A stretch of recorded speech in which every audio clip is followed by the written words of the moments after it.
Questa mezz'ora, 40 minuti sarà dedicata allo shopper marketing e è nell'ambito di un festival di creatività, e questo per me è un grande bel segno, perché vuol dire che in un mercato dove fino a qualche anno fa lo shopper marketing, il retail marketing era considerato proprio, come dire, la parte più tattica, dove di vendita, promozionale, di spinta, ma lontana dall'ambito della creatività, essere a IF oggi con Craig, che poi vi introdurrò più tardi, per me è un grande orgoglio.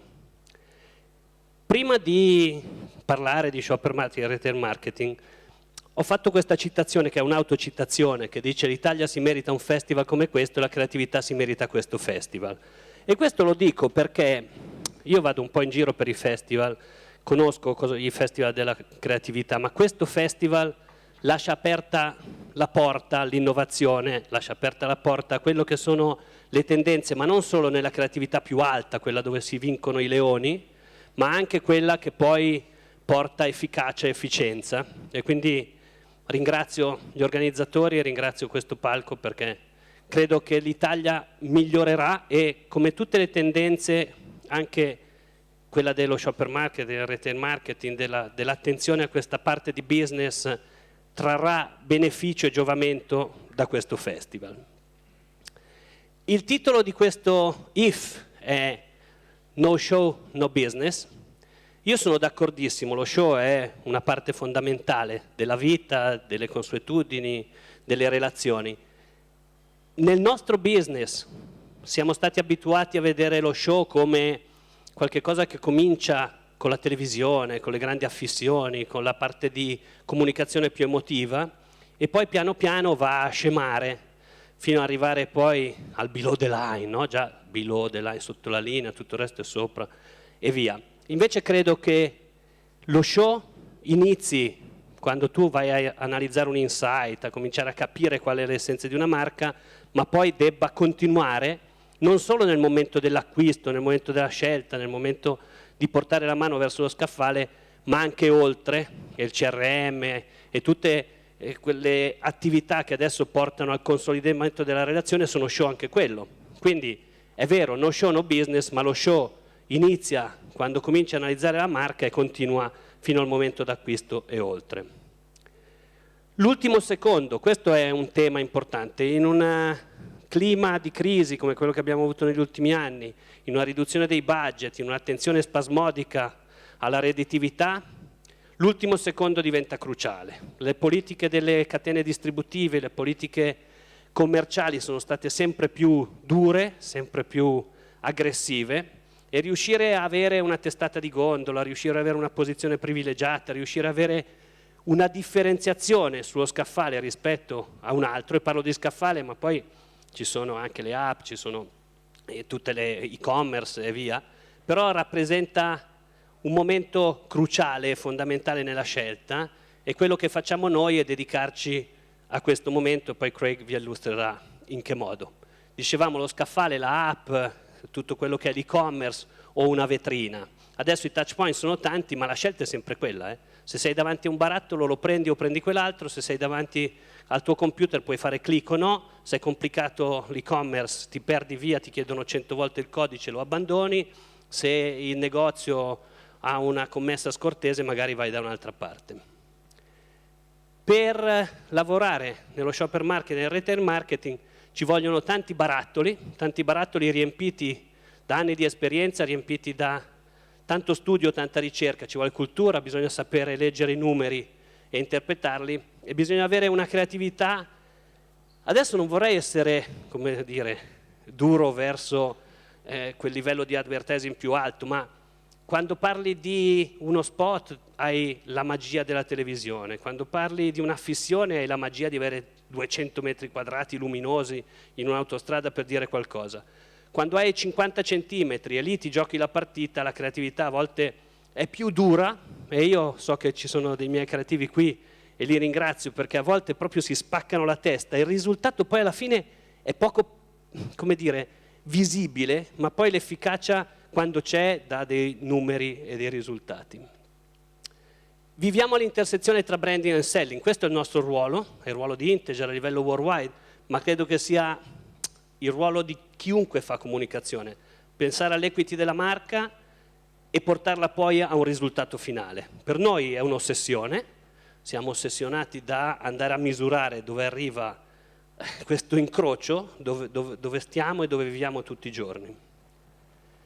Per avere efficacia e efficienza usiamo il Three Lens Model, questo è uno dei nostri tools che utilizziamo, che tiene in considerazione la brand, quindi l'equity, lo shopper, quindi quello che poi va a beneficiare o a non beneficiare del lavoro che facciamo, e il retailer, che se non è conquistato e se non è corrotto dalla nostra creatività e dalla nostra azione, poi non ci appoggia. Io ho finito, il mio lavoro oggi, e ringrazio anche Carla e tutto il team che ha lavorato per portare Integer su questo palco, era quello di portare Craig Elston è Executive Vice President Insight and Strategy di Integer Group e ha anche un ruolo globale per Omnicom su un grande cliente, e lui è quello che ha cominciato a portare la cultura e il planning in un mondo che fino a qualche anno fa era solo tattico e ci sta portando grandissimi risultati. Quindi io ringrazio Craig e gli lascio la parola. Thank you, Craig.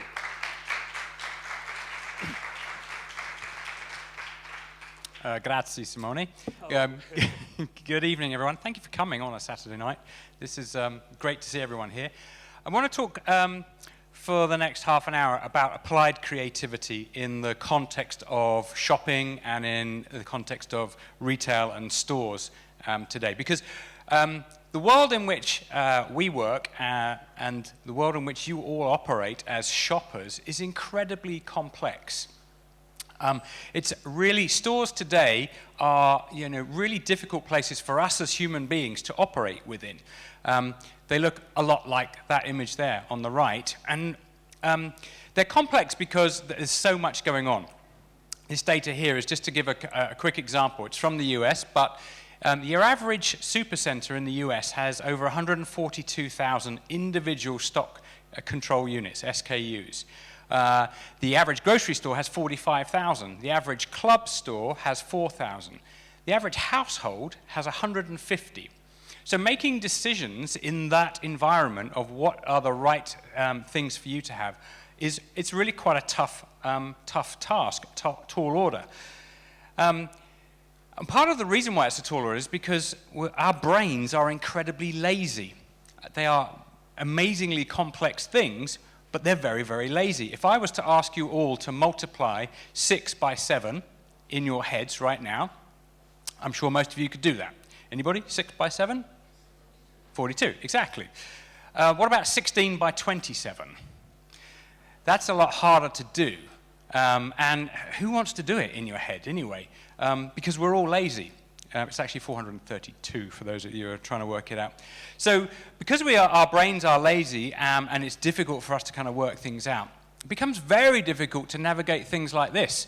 How do I choose? I've got a choice of 12 mega rolls, which are 1152, or 18 double rolls, which are 987. Is one of those a better deal than another? I don't know. It's incredibly complicated and complex. I love this image because this poor lady here struggled to work out how to lift a basket out of the holder and is just dragging the whole lot around with her. That's how lazy our brains actually are. In this context as well, brands just are not vital. We do not have the mental capacity in our brains to think about brands day in, day out. As marketers, that's what we do. We sit at our desks, we're focused on 1 brand, 2 brand, 3 brand. But as shoppers in your own lives, there is no room for brands in your brain. I love this again. 2 executives sitting around talking about one of their loyal pickle buyers, but the pickle doesn't appear in the brain anywhere. At all, because we're thinking about our lives, our husbands, our spouses, our children, what we're going to do with the dog, what we're planning for the weekend. There just isn't room for brands to be present in our brains all the time. And then when we're in the retail context, no matter what it is, for anything from fashion to grocery, our field of vision, the ability to be able to see things, becomes very narrow and very focused. We don't actually look around that much when we are shopping.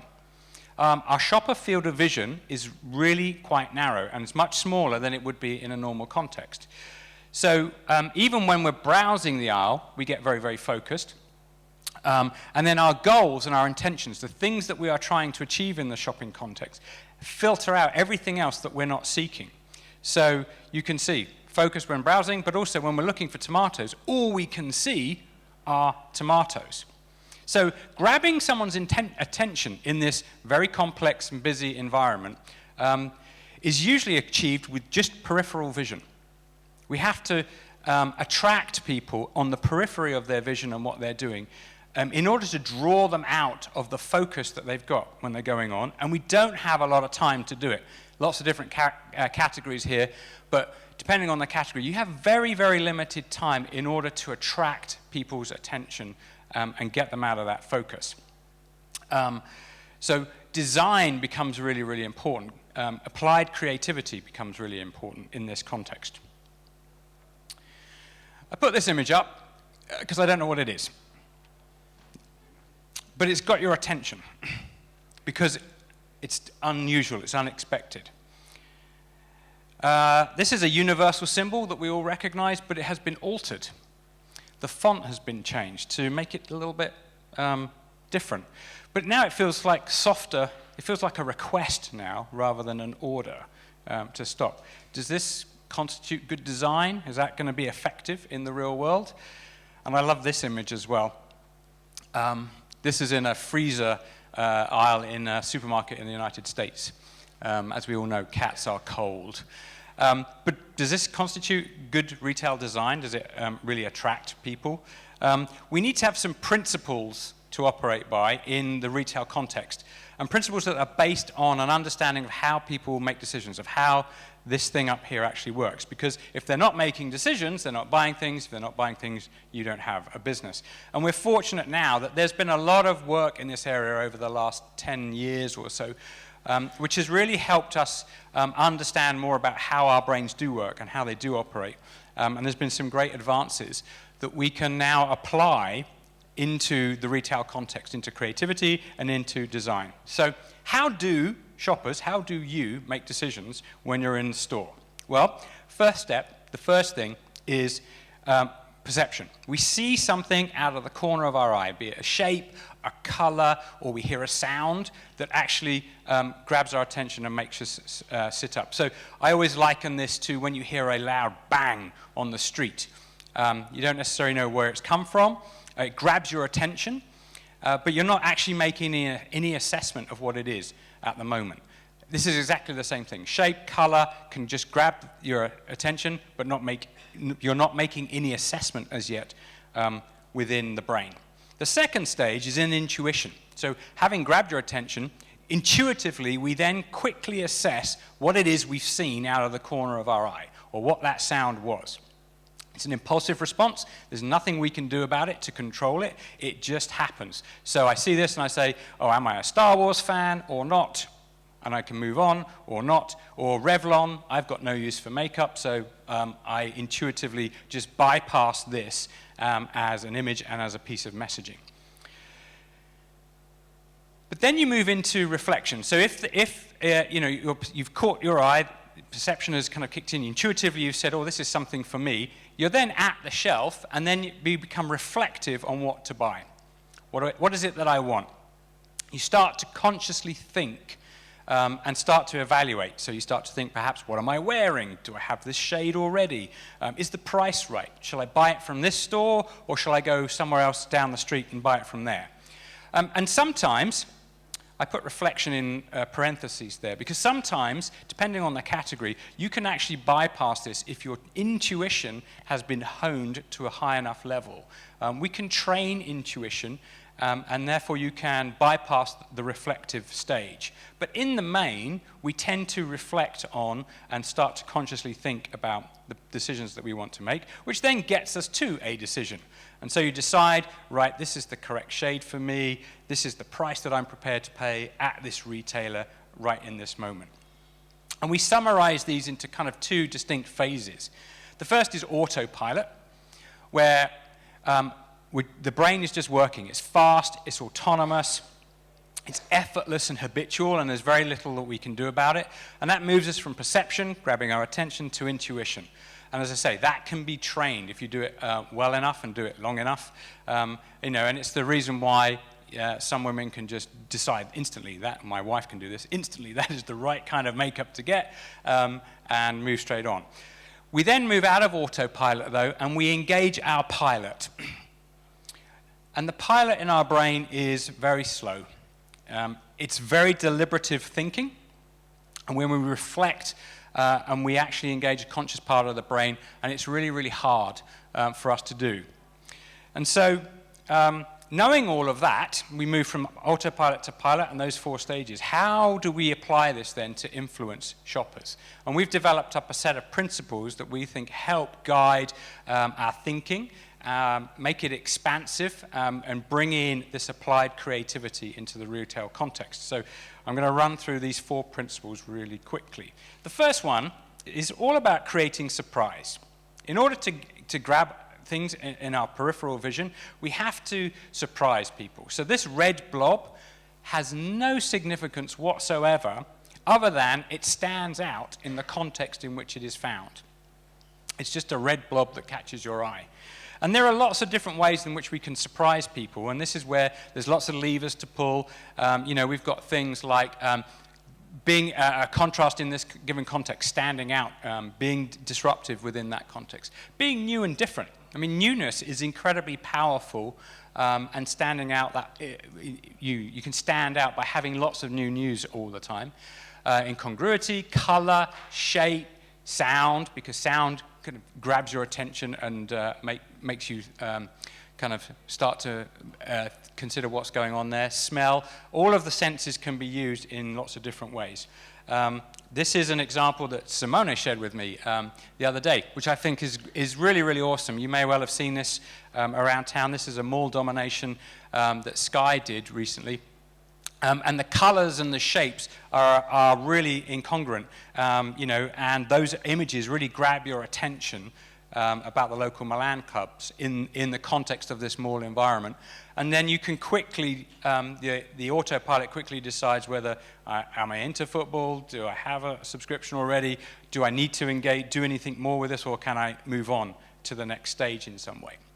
Once you've got that surprise going, the next thing that we need to do is, we've grabbed their attention, is now they fixate, or we fixate, once we've grabbed attention, on what we have to offer. So now we have to hook them in some way. We have to draw them in some way. And there are lots of different ways in which we can do this as well. So this image here really pertains to the first one of relevance, because it's an Easter display. I have a daughter. It's got lots of pink girl-orientated type products. I have parties to organize. So this is now something that can hook me in so that I can start to now engage the pilot and consciously think about the things that might be relevant to me. And we can do this you know, through different occasion-based. There's lots of categories that use seasons and holidays and moments to do this. Very, very powerful. Just being interesting is really, really useful. And can hook people. Entertaining, being engaging, providing information and utility and making something of value to somebody can be very, very powerful. Time, touching, so on and so forth. Lots of different ways. This is another example.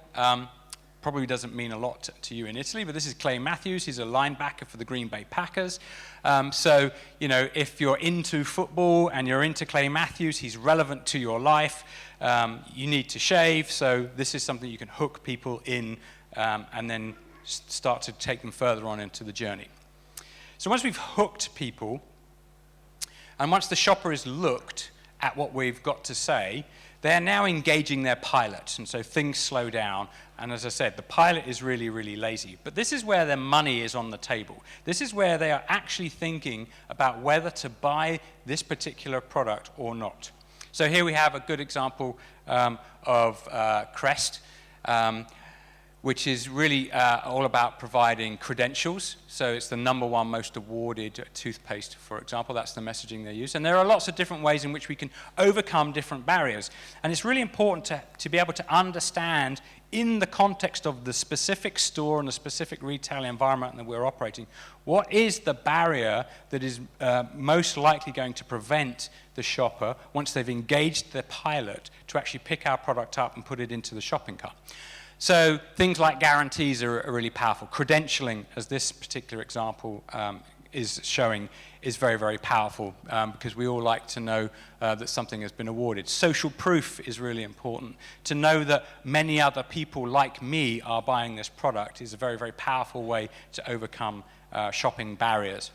Deals and prizes, they work really well. Indulgence, rationale, claims, providing gifts. This is where promotions become very, very powerful. And sometimes you can kind of get some contradictions as well. So this is a great example of a contradictory approach that really uses scarcity and urgency. So is really telling the pilot, this is a limited edition value pack, so if you don't buy it now, you're going to miss out.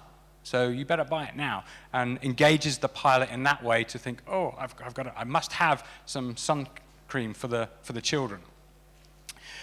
So you don't ever really know what's going to work until you dig into a good understanding of the shopper and how the shopper is operating in the specific retail context. So as Simone showed earlier, our three-lens model is really, really powerful to bring clarity to how brands need to operate in a retail context with given shoppers in order to get them surprising, get them hooked, get them overcoming their barriers to get to this point, which is the purchase. We need to move now, overcome the barriers, and actually get them to grab a product and stick it into the shopping basket, into the cart in some way.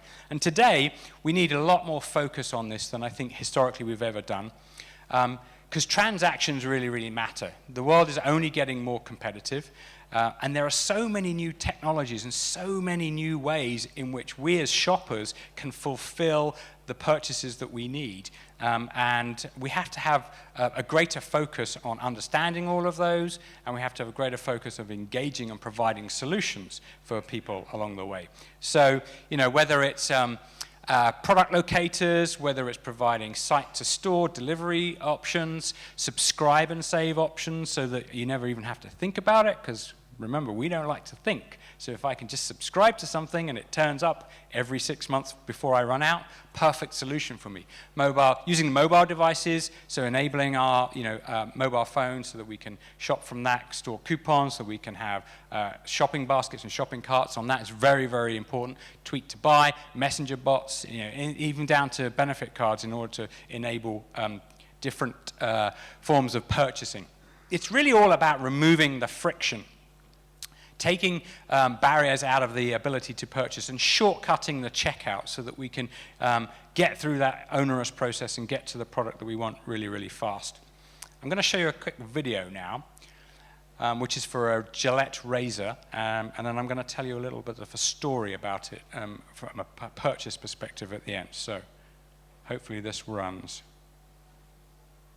And there's sound. Perfect, thank you.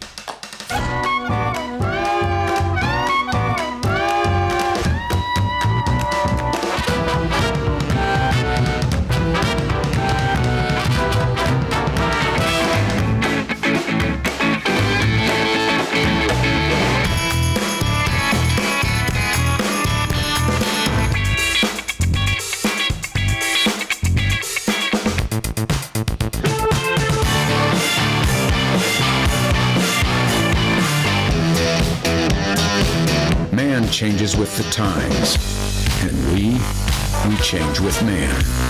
Introducing Gillette Body.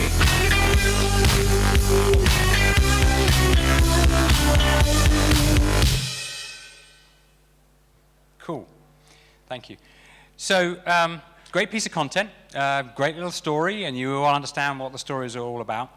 But in the making of this film, it was only really at the very last moment, and this was web-based content, that this particular feature was added, the Buy Now functionality, which all of a sudden made it a shoppable piece of content, which took the friction out of and took away a barrier to purchase, because at the end of the film, you could click on that button and you could move through and actually buy the razor. And there are lots of other ways to kind of overcome these purchase barriers, but adding that buy now button and that functionality made this the #1 selling razor on Amazon for a 3-month period and generated over 500,000 clicks, which is way above the client's expectation, because the client was just looking to put a piece of content out and generate awareness for the actual razor. And we completely changed the game by making this content shoppable, taking away that barrier, and actually driving a huge volume of sales and making it the #1 seller on Amazon. So really, really powerful and really, really important to remember that today there really are no barriers to enabling any form of creative idea, any form of media to actually become part of your sales arsenal and actually fulfill and facilitate people buying your products. Really, really important. So 4 kind of key principles. There are some other kind of table stakes, some things that you need to consider and bear in mind at the same time that are really, really important. First thing is that you need to ensure that you're continually using and reinforcing your distinctive assets. Everybody knows what that image is on the right-hand side, because that brand has done an awesome job of consistently reinforcing the distinctive assets that it has with all of its shoppers around the world. We're talking about retail context. We're talking about a very narrow field of vision. We're talking about very lazy brains. So whatever you do, make sure it's legible so that people can see it from a distance and they can actually read what it is you're talking about. Make it an easy process. And never forget that you are operating as brands inside a retailer who has his own business and is running their own business. So you need to be thinking about how you include the equities of the retailer in all of the work that you're doing at the same time. Very, very important. So a couple of implications, really, just to kind of round this out towards the end here. These 4 principles, I think, are really useful to create and assess the work that you're doing in the retail environment. Becomes a really, really easy way to, to actually look at a piece of work and say, is this surprising? Is the hook going to work for our shoppers? Does it overcome their barriers? And do we remove the friction out of the purchase moment along the way? I'm a planner, so I will always say this: supplement what you're doing with research and learn. Make sure you're learning beforehand, make sure you're learning as work is going along at the same time, and then experiment with methods that might seem counterintuitive, because you're trying to grab people's attention. So doing things that might seem a little bit uncomfortable or a little bit incongruent, odd, out of context, can be really, really useful to try and test. And I would always recommend to keep a control group as well. Make sure you're continually learning and you're iterating what it is that you're doing in order to make it that much stronger and that much more powerful. There are some final thoughts that I have as well. Yeah, first thing is there's no magic formula to this. It requires a really strong creative thinking, ideas to engage, from hook, and overcome those barriers. It's really, really important. How you apply these 4 principles varies from, when you're thinking about stores, you would apply them slightly differently to aisles, you would apply them slightly differently to packs and at the shelf. These are universal principles because sensory processing in us human beings, no matter what the culture, is fairly universal. The variability around the world is quite minor. So these apply everywhere. But you have to understand that we as human beings become habituated really, really quickly. So being interesting is really a moving target. It's very, very hard because people get very comfortable very quickly with what it is you're doing. So then you need to re-surprise them. You need to re-hook them in some particular way. So 4 kind of core principles: surprising, hooking, overcoming, and purchasing. And that was all I was going to talk about. And Simone was going to say something at the end. Ok, grazie Craig intanto per la precisione e la quantità delle informazioni che ci hai dato. Io credo che l'intervento di oggi e la discussione intorno allo shopper marketing potrebbe continuare per tempo, ma voi avete tante cose da fare e il festival va avanti. Integer vi aspetta se avete voglia di approfondire questo discorso, ci sono tonnellate di cultura. Noi nel nostro website abbiamo shopper culture, abbiamo un sacco di studi, di ricerche, abbiamo costruito una consulenza con Amazon, siamo riconosciuti come official thinker di Amazon a livello worldwide per riuscire a portare questo significato di shopper marketing anche in un mondo così nuovo e complesso come quello dell'e-commerce. Quello che avete visto prima, il Three Lens Model, è un nostro tools, abbiamo anche un tools che si chiama Shopper Continuum che va a raccontare tutta la storia, ma soprattutto la missione di questa 40-45 minuti era farvi capire che dietro a un secondo, dietro a un momento, c'è tanta cultura, c'è persone che dedicano la loro vita e la loro passione per andare a costruire valore, e spero che questo vi abbia arricchito un pochino, vi abbia dato un nuovo punto di vista quando andate al supermercato a comprare un barattolo. Grazie a tutti e buona serata. Thank you. Thank you, Craig.